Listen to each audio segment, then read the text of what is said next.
आज हम चर्चा करेंगे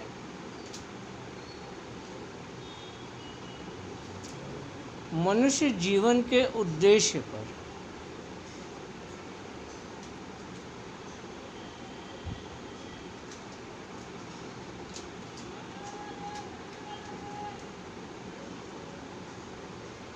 इसमें राधा स्वामी हेरिटेज ट्रस्ट का मकसद भी छुपा है, जिस मकसद से वो काम करती है। मनुष्य जीवन का उद्देश्य युवा पीढ़ी के लिए भी संदेश है, मध्य वर्ग के लिए भी संदेश है, और जो अपने जीवन में सारी जिम्मेदारियों को पूरा करके फारिग हो चुके हैं उनके लिए भी संदेश है। तो हम यहाँ जो इस संस्था के सभी सदस्य हैं इसको गौर से समझेंगे तो यही संदेश हमें आगे समाज में भी देना है।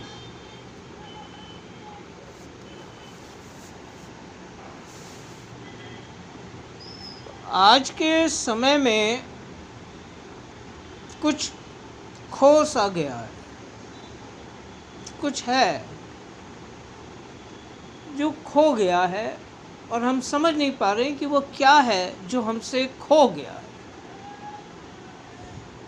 महसूस तो होता है कि हमारे पास भी है, हमारे पास कभी था लेकिन अब नहीं।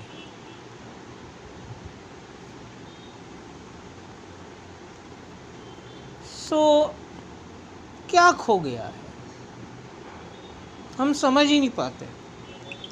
इतना ज़्यादा ज़िंदगी काल की गति कलयुग में बढ़ गई है और उस तेज़ गति में हम इतना बहे जा रहे हैं कि हम समझ नहीं पा रहे कि वो क्या है जो कहीं खो गया है इस जगत में। वो और कुछ नहीं है, हम ही हैं जो खो गए हैं इस जगत में और नहीं ढूंढ पाते खुद को। अनजान और अपरिचित हैं अपने आप से। यही है जो खो गया, उसी को पाना है, तभी हम पूर्ण होंगे, वरना अधूरे ही जिएंगे और अधूरे ही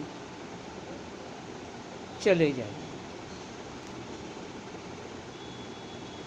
तो आज के समय में जीवन का उद्देश्य खोजते खोजते इतनी देर हो जाती है कि हम इससे पहले कि अपने मानव जन्म और जीवन के असल मकसद और उद्देश्य को जान सकें, हम अपनी कामनाओं और लालसाओं में बुरी तरह से फंसकर पूरी तरह से भटक जाते हैं।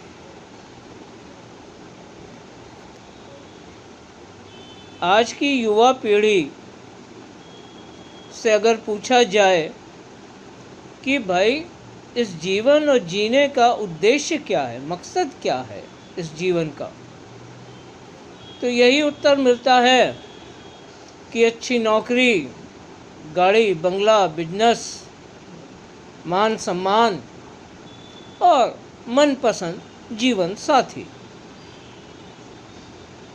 और कहीं इन्हीं सब के पीछे भागते भागते एक दिन सांस रुक जाती है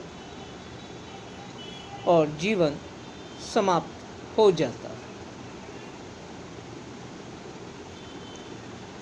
कलयुग में काल या समय की गति बहुत तेज हो गई है।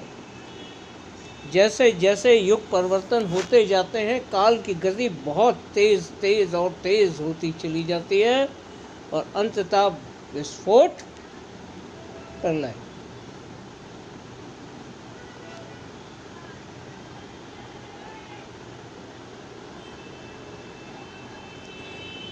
यही काल गति सब कुछ ले डूबती है।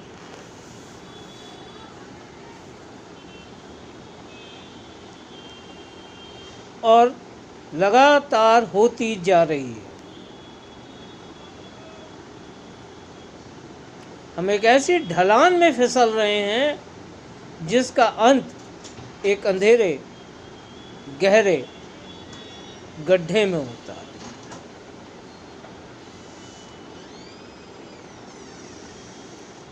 और उसी से हमारे ध्यान को भटकाने के लिए काल और माया नित्य नए साधन पैदा करते रहते हैं।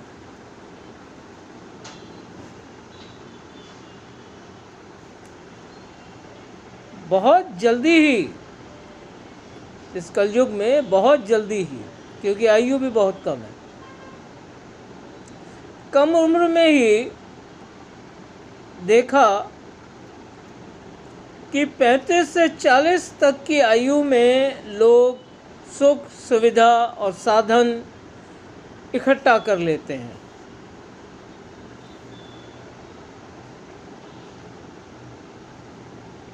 आज हमारे बच्चों के पास जितने साधन और सुविधा उपलब्ध हैं, हमारी उम्र में तो हम सोच भी नहीं सकते थे।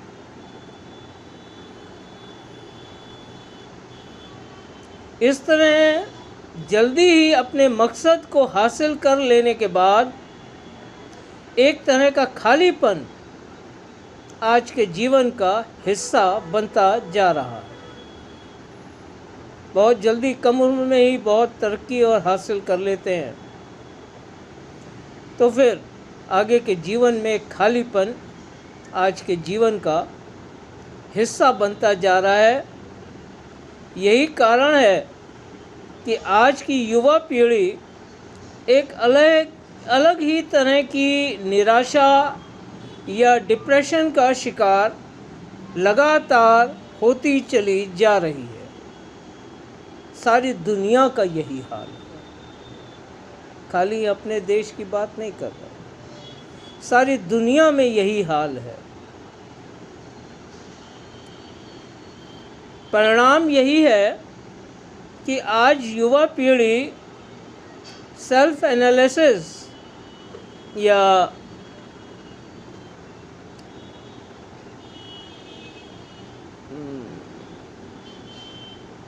आत्म आंकलन, अपने आप का आंकलन करना, अपने आप को तोलना की दिशा में बढ़ना शुरू कर चुकी है। इसी निराशा में अपने आप का आंकलन करने में लग गई है और खोज रही है वह कोना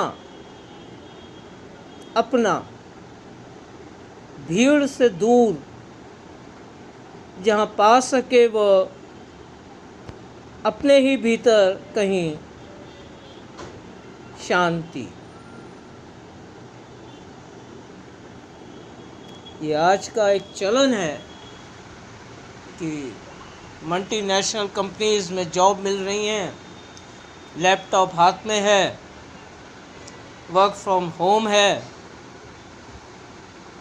तो वो शांति का कोई कोना ढूंढते हैं और नेचर टूरिज़्म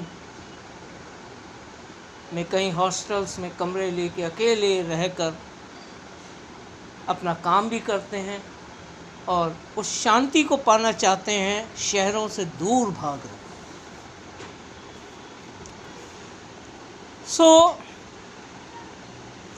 आज की पीढ़ी यही खोज रही है, एक कोना जो उनका अपना हो, भीड़ से दूर, और जहाँ पा सकें वो अपने ही भीतर कहीं शांति। इस पीढ़ी का यही रुझान उसे धर्म, आस्था, योग और ध्यान की ओर खींच लाता है। बहुत बच्चे ध्यान शिविर, योग शिविर कितना ज्वाइन कर रहे हैं आजकल। हमारे ज़माने में तो कुछ होता ही नहीं था। और बड़े बड़े पैसे और फीसेस देकर वो उस ध्यान, योग और धर्म और आस्था की तरफ जा रहे हैं, क्योंकि उन्हें लगता है कि शांति वहीं है। यही आत्म आकलन, खुद की खोज, क्योंकि जो आत्मा सो परमात्मा, तो परमात्मा की खोज उन्हें अपनी खोज की तरफ प्रेरित कर रही है प्राकृतिक रूप से। किसी ने उन्हें समझाया नहीं है। इस पीढ़ी का यही रुझान उसे धर्म, आस्था, योग और ध्यान की ओर खींच लाता है, पर किसकी आस्था और किसका ध्यान, इससे वो अनजान है। आस्था तो घुमड़ रही है अंदर, शांत चित्त एकाग्र ध्यान भी करना चाहते हैं, पर किसका, इससे वो अनजान है।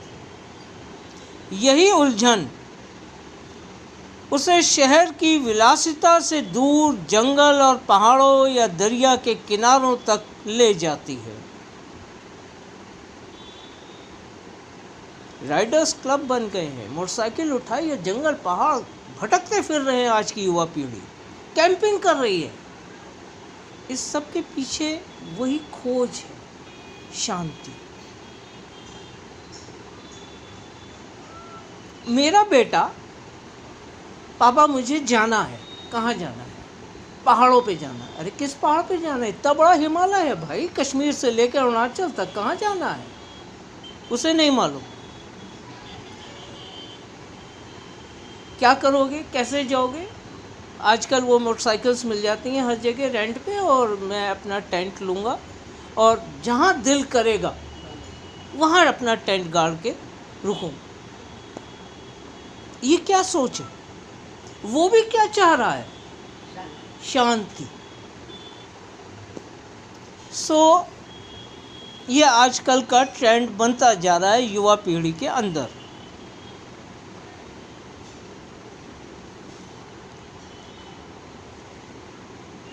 यही उलझन उसे शहरों की विलासिता से दूर जंगल और पहाड़ों या दरिया के किनारों तक ले जाती है, पर नहीं मिलता वो कोना, नहीं मिलता वो कोना जिसे कह सके वो अपना। नहीं मिलता। 4 दिन के बाद लौट के उसी जंगल में लौटना पड़ता है। संसार का हर धर्म और संस्कृति एक ही बात दोहराती है, अपने भीतर झांको, वहीं मिल सकती है तुम्हें परम शांति। संसार का हर धर्म और हर संस्कृति यही एक कॉमन बात बताती है, पर कैसे खुलेगी भीतर की ये अंतर्दृष्टि, जहाँ पा सकें और खोज सकें हम शांति। कौन सा द्वार है अपने भीतर जाने का? कौन है पथ प्रदर्शक और मार्गदर्शक? कहाँ तक जाना होगा अपने भीतर? और इस अंतर यात्रा में कहीं संसार तो पीछे नहीं छूट जाएगा? बहुत सारे प्रश्न दिमाग में पैदा होते हैं। उलझनों की इसी बौछार में धीरे से अंतर की किसी कोने से एक धीमी सी आवाज़ आती है, मैं हूँ ना। एक भरोसा आ जाता है, लगता है कोई है, पर कौन है, कहाँ है, कैसे मिलेगा नहीं पता, पर आवाज़ आती है हर मुश्किल में, मैं हूँ ना। यही है वह जिसे खोजना है। ये जो अंदर बैठ के बोलता है ना, जब हर द्वार बंद हो जाता है, कोई मार्ग नहीं सूझता, तब वो जो अंदर से बोलता है मैं हूँ ना, बस उसी को खोजना है।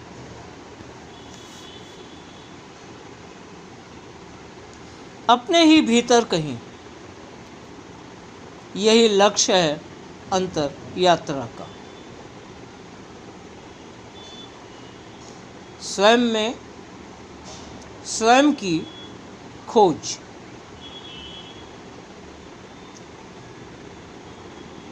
अंश की अपने अंशी की दिशा में की गई यात्रा ही धीरे धीरे मन के सारे प्रश्नों, विचारों, मान्यताओं, धारणाओं, संशय, भ्रम और जगत की हर मानसिक बंधन से मुक्त करते हुए हमें उस मुकाम तक पहुंचा देती है जहां हर द्वय का अंत हो जाता है और रह जाता है सिर्फ मैं हूँ ना।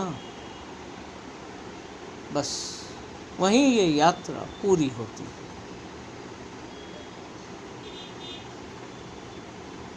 मैं के अस्तित्व का समाप्त होकर स्वयं में परिवर्तन ही जीवन की अंतिम और अंतर यात्रा का परम लक्ष्य है।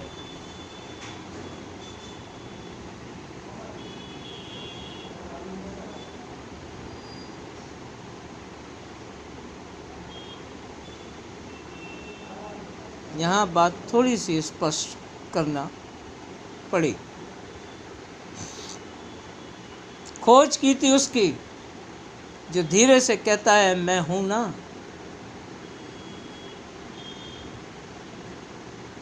और जब हम अंतर में बढ़ते हैं तो हमारी इस यात्रा का अंत जहाँ होता है वहाँ रह जाता है, हर द्वय खत्म हो जाता है, दो ही नहीं रह जाता, एक बचता। और वो है मैं हूँ ना।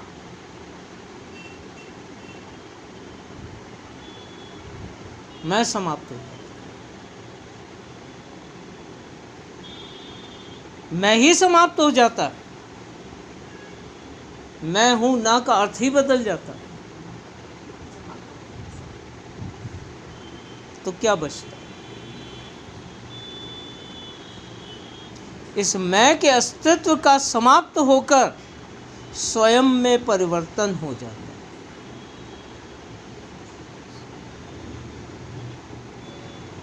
मैं स्वयं में मिलके स्वमय हो जाता है, द्वय खत्म हो जाता है। इस मैं का स्वयं में परिवर्तन हो जाता है, यानी मैं स्वयं में मिलकर स्वयं बन जाता है। यही है स्वयं में स्वयं की खोज।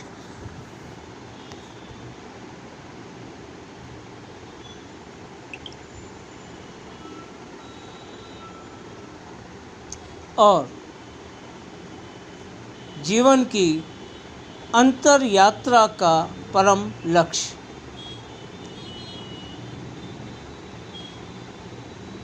जहाँ है सिर्फ स्वयं मैं, जहाँ है सिर्फ स्वयं मैं और कुछ नहीं। यही वो अनुभूति है जब एक ब्रह्मज्ञानी कहता है अहम ब्रह्मास्मि। ब्रह्म में मिलकर कहता है मैं ही ब्रह्म। ये वो अनुभूति है।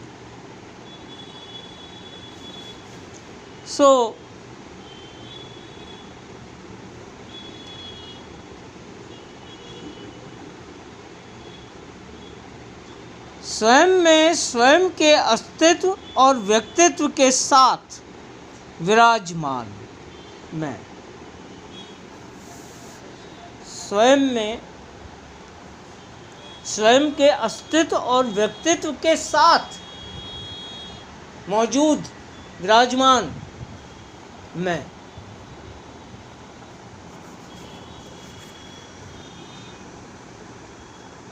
मालिक ने तो फरमा दिया मैं सब के अंग संग हूं, महसूस किसने किया? वही जो इस अंतर यात्रा को पूरा करके अपने अस्तित्व और व्यक्तित्व के संग स्वयं के में समा जाएगा, वही मालिक के अंग संग है। मालिक तो सबके अंग संग, पर पता किसे? तो जो इस स्वयं में स्वयं की खोज करके स्वयं में समाएगा, वही जानेगा कि मालिक हर क्षण अंग संग है।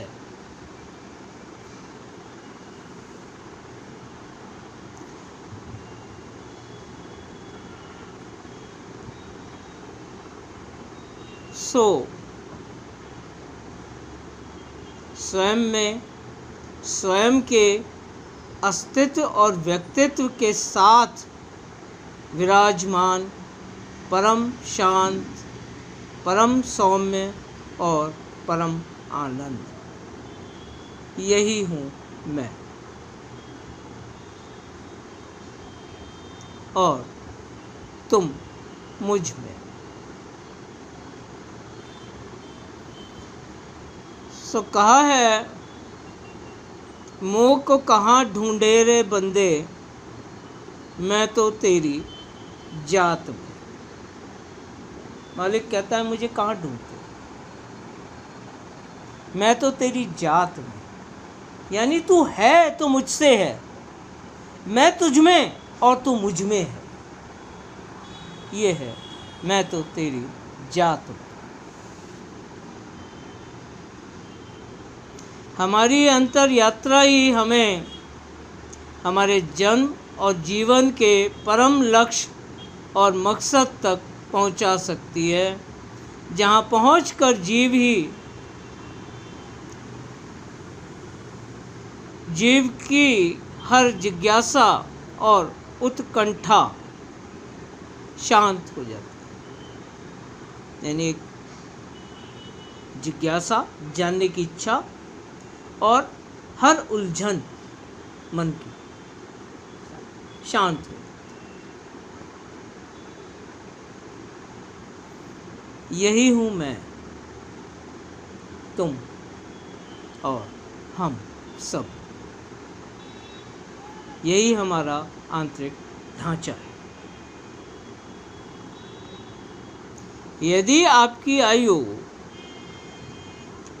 40 से अधिक हो चुकी है और अभी तक आपके भीतर स्वयं की खोज शुरू नहीं हुई है, तो स्पष्ट है कि अभी तक आपने अपना जीवन वैसे जिया ही नहीं जैसा कि एक मानव जीवन होना चाहिए। इसीलिए आपके भीतर अभी तक आत्मचिंतन और मंथन शुरू ही नहीं हो सका और आप अनजान हैं अभी तक स्वयं से। तो 40 से अधिक उम्र होने पर भी अगर ये प्रक्रिया शुरू नहीं हुई है, इसका मतलब कि आप अभी तक खुद से अनजान हैं। कहा गया है कि मानव मन की ऐसी धारणा है कि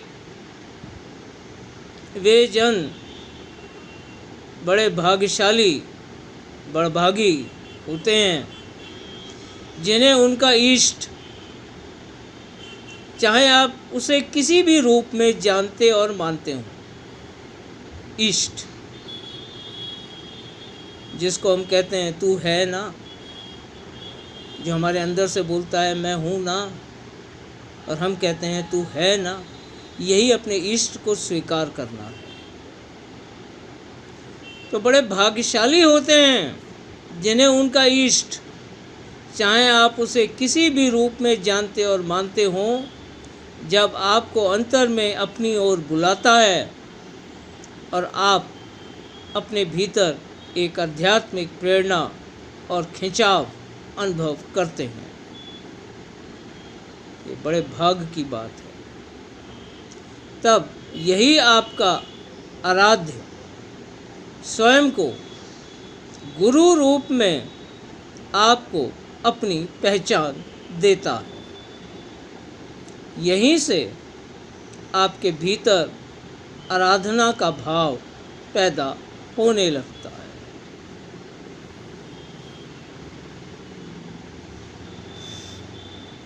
तो जो हृदय अपने इष्ट की आराधना में लीन होने लगता है, उसके जीवन की संभाल स्वयं उसका सद्गुरु अपने स्तर पर करने लगता है।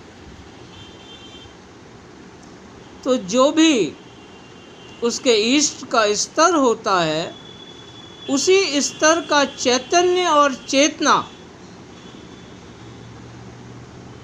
ध्यान दें, जो भी उसके इष्ट का स्तर होता है, उसी स्तर का चैतन्य और चेतना गुरु रूप में जीव और उसके जीवन की संभाल करती है।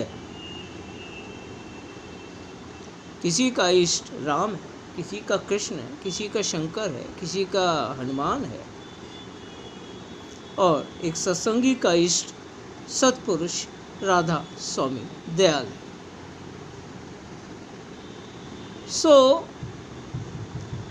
जो भी उसके जीव का स्तर होता है, इष्ट का स्तर होता है, उसी स्तर का चैतन्य और चेतना, क्योंकि इष्ट चैतन्य और चेतना ही है उस मंडल की, वो कोई शरीर नहीं है। उस मंडल की चैतन्य और चेतना को ही हम इष्ट कहते हैं, बाकी तो मन के धरे हुए रूप है।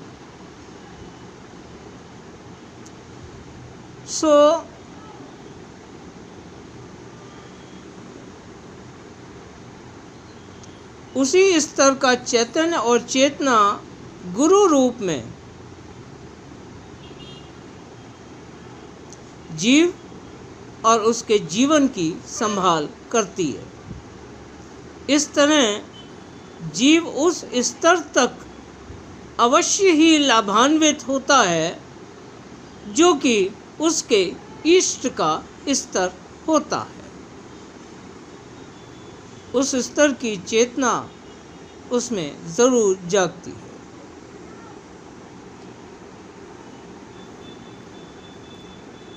यदि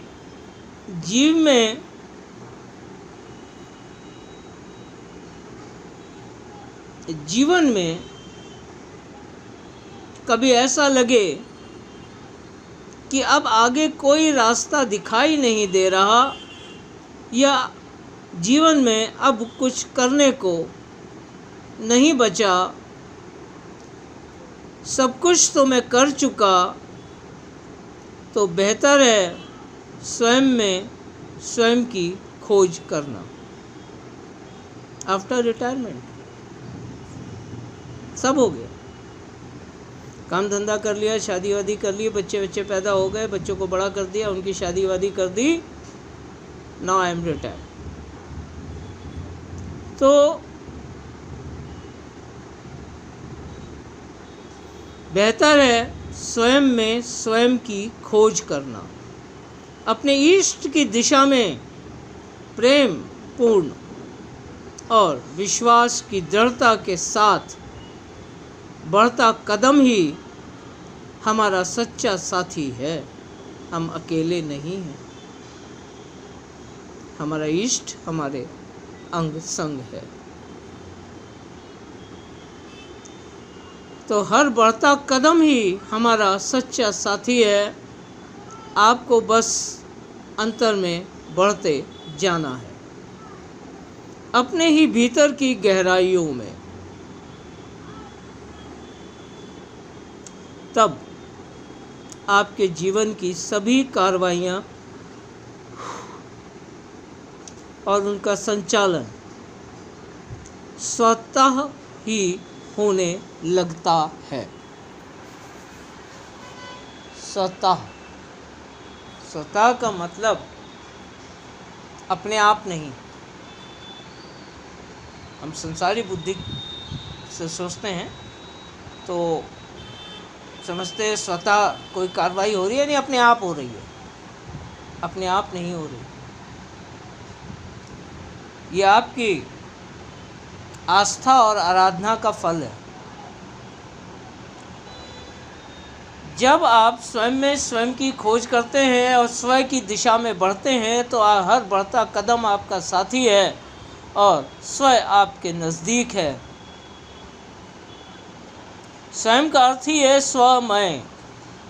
जब आप स्वयं में लीन हो गए तो कार्रवाई स्वतः होती है, यानी स्वयं के द्वारा, अपने आप नहीं होती। आपका इष्ट आपके अंग संग है। और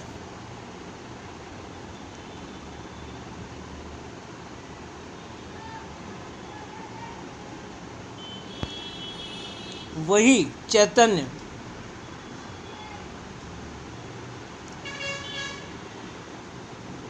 आपका सद्गुरु वक्त है, जिस स्तर का आपका इष्ट है।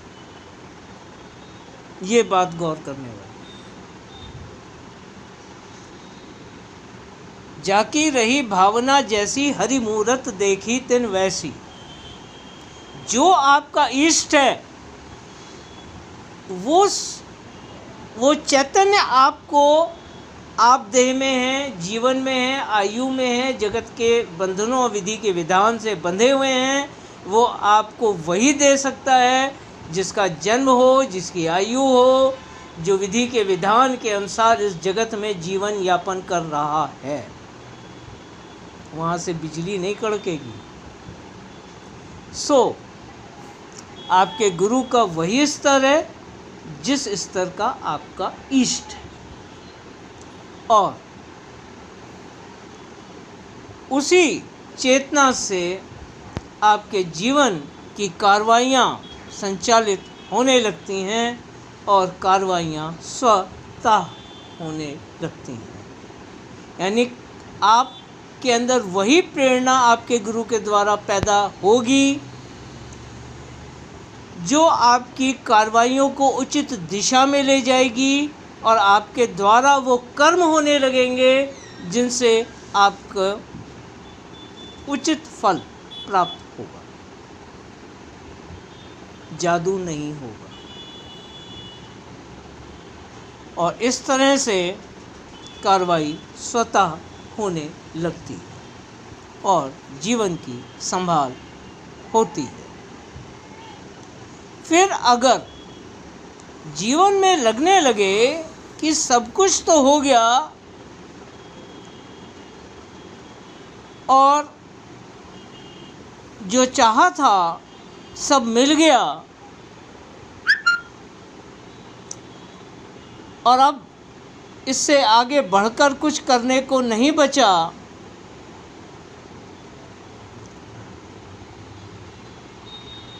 तो अब जो कुछ मैं कर रहा हूँ वो बेमकसद है और मैं एक रूटीन की तरह बस जिए जा रहा हूँ, और चीज़ें घूम घूम कर फिर से उसी एक पॉइंट पर, बिंदु पर पहुँच जाती हैं जहाँ से कि शुरुआत हुई थी। फिर ये लगने लगता है कि वही तो सब हो रहा है, रोना गाना, और मैं बस एक रूटीन की तरह जिए जा रहा हूँ। तो चलना बंद मत करिए, पर चलने की दिशा बदल दीजिए।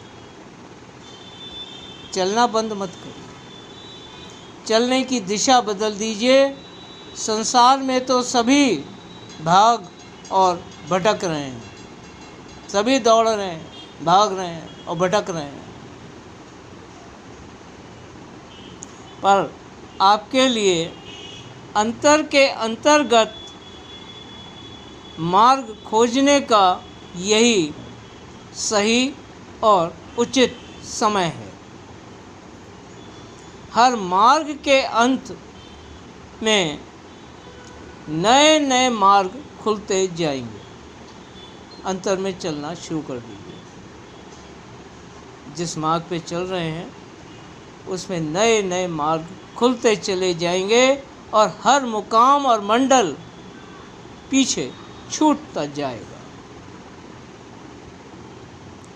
ये भी सच है कि जब तक चेतन की गांठ जड़ जगत और उसके बंधनों में बंधी हुई है, तब तक विधि के विधान ने हर जीव का जीवन पूरी तरह से निर्धारित किया हुआ है। ये सच है कि जब तक चेतन की गांठ जड़ जगत और उसके बंधनों में बंधी हुई है, तब तक विधि के विधान ने हर जीव का जीवन पूरी तरह से निर्धारित किया हुआ है।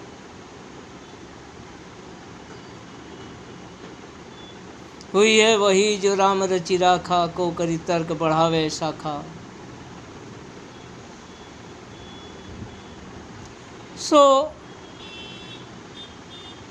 गणनाओं पर आधारित भृगु संहिता और रावण संहिता इसका सटीक उदाहरण है। आपके बस में कुछ नहीं, सब निर्धारित है। तब तक जब तक चेतन की गांठ जड़ से बंधी है और आपका मन जगत के बंधनों में, तब तक। जिस दिन मन के बंधन टूट गए और चेतन जड़ की गांठ खुल गई, फिर विधि का विधान आप पर लागू नहीं होता और काल चाह कर भी आपका कुछ बिगाड़ नहीं सकता।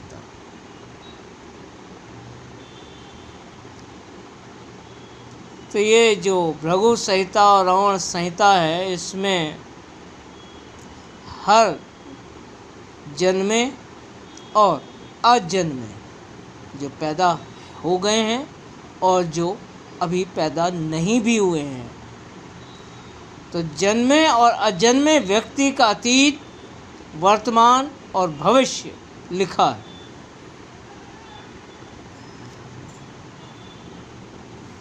यही दर्शाता है कि हर जीव विधि के विधान से बंधा है, सब कुछ निर्धारित है। हम तो सिर्फ एक सपने में जी रहे हैं। सो भीखा कहते हैं, भीखा भूखा कोई नहीं, सबकी गठरी लाल।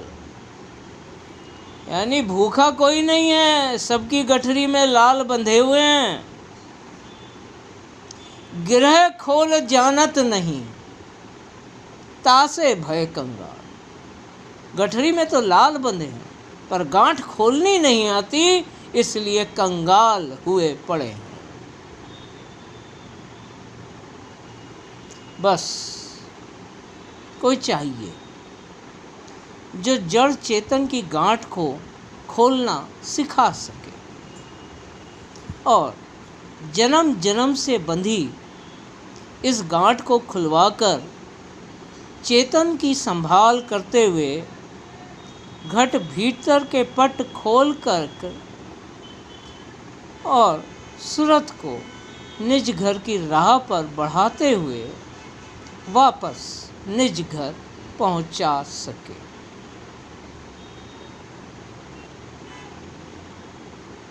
जन्म जन्म रही भूल, नहीं पाया भेदा, काल कर्म के जाल में रही निर्दिन खेदा।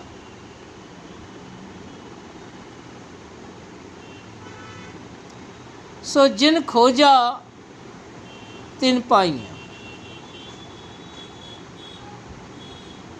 कहने से काम नहीं चलेगा, कोई चाहिए जो जड़ चेतन की गांठ को खोलना सिखा दे और जन्म जन्म से बंधी इस गांठ को खुलवाकर मेरे चेतन की संभाल करते हुए घट भीतर के पट खोल दे और सूरत को घर वापस पहुंचा दे। ये तो मुंगेरी लाल के हसीन सपने हैं। ऐसा चाहने से नहीं होगा, खोजने से होगा। खोजो उसे जो ये कर सके। सो जिन खोजा तिन पाई, जो खोजेगा सो पाएगा। गहरे पानी पैठ, गहराई में उतरना पड़ेगा। स्वयं में स्वयं की खोज करनी पड़ेगी। स्वमय होना पड़ेगा, तब मिलेगा अपने इष्ट के स्तर का सतगुरु वक्त। पर हुआ क्या? मैं मूर्ख बूढ़न डरा रहा किनारे बैठ। गहराई में अपने भीतर उतरने का ये साहस ही नहीं। मैं मूर्ख डूबने से डर गया और किनारे बैठा रह गया।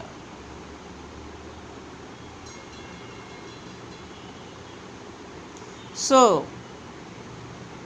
सतगुरु तो सत्य संग में डूबकर ही मिलेंगे। मार्ग की हर रुकावट, बहुत रुकावटें आती हैं सत्संग, अपने भीतर कदम बढ़ाने पर बहुत रोकता है, तरह तरह के विघ्न बाधाएं पैदा करता है ये मन। तो मार्ग की हर रुकावट और अवरोध को सफलता की सीढ़ी बना लेना ही साहस कहलाता है। और जो बूढ़ने से डरा सो किनारे बैठा रह जाता है। तो मार्ग की हर रुकावट और अवरोध को सफलता की सीढ़ी बना लो, यही तुम्हारा साहस है।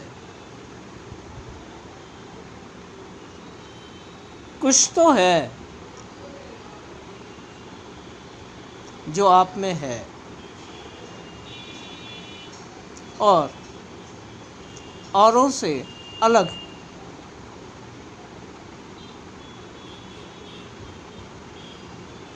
कुछ तो है जो धीरे से बोलता है, मैं हूं ना।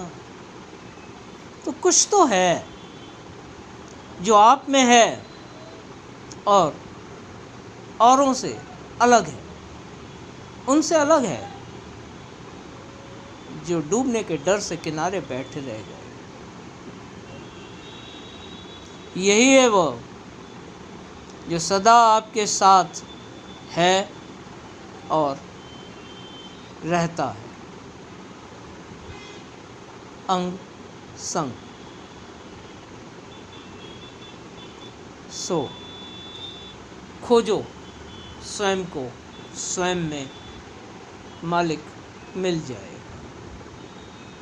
राधास।